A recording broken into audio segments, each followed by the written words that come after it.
ગ્રાફિક્સના માધ્યમથી સમજી લઈશું 5 મહત્વના મુદ્દા અને પ્રથમ એ મુદ્દો છે જ્યાં 24 કલાકમાં આપઘાતની 4 ઘટનાઓ ગુજરાતમાં સામે આવી। કડી, સુરત, કચ્છ અને મહેસાણામાં લોકોએ જીવન ટૂંકાવ્યું। એક પરિવાર સહિત 6 લોકો જિંદગી સામે હારી ગયા। તો અન્ય મહત્વનો મુદ્દો એ જ્યાં 24 કલાકમાં 4 અકસ્માતની ઘટના, 7 લોકોના મોત થયા છે। ધાંગધ્રામાં ટ્રકની અડફેટે 3 મિત્રોના મોત થયા તો સાવરકુંડલામાં કિયા કારે 2 બાઇકને ઉડાડી હતી અને બારડોલીમાં બાઇક ડમ્પર નીચે ઘૂસી ગયું હતું ને અકસ્માત સર્જાયો હતો।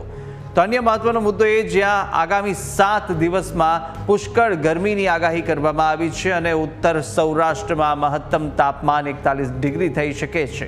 તો 11 જૂનથી ગુજરાતમાં થશે ચોમાસાની એન્ટ્રી। આ આગાહી હવામાન વિભાગ દ્વારા કરાઈ છે। ત્યારે અન્ય મહત્વનો મુદ્દો એ જ્યાં રાજ્યમાં કોરોનાનો કહેર યથાવત જોવા મળી રહ્યો છે। દેશમાં 6000ની પાર એક્ટિવ કેસનો આંકડો અને ગુજરાત બીજા સ્થાને છે જ્યાં રાજ્યમાં છેલ્લા 24 કલાકમાં 6 લોકોના મોત નીપજ્યા છે। અન્ય મહત્વનો મુદ્દો એ જ્યાં નાગરિકોના હિતમાં સરકારનો મોટો નિર્ણય અને 149 નગરપાલિકાઓને 107 કરોડની ગ્રાન્ટની મંજૂરી આપવામાં આવી છે। માર્ગ સલામતી અને સારા રસ્તાની સુવિધા આપવાનો નિર્ણય કરવામાં આવ્યો છે। આ તમામ મહત્વના 5 મુદ્દાઓ છે અને